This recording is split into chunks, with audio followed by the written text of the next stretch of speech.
Tumingin sa salamin, may isang anghel na dumating, padala ng Diyos para sa akin, upang ako'y mahalin.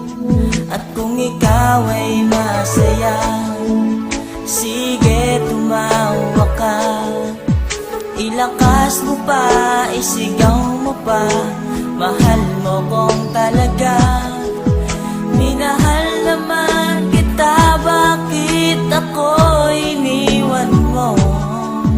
Now I realize to make apologize, wala kang kwentang girl, ayoko na sa'yo, ako'y ninuloko mo.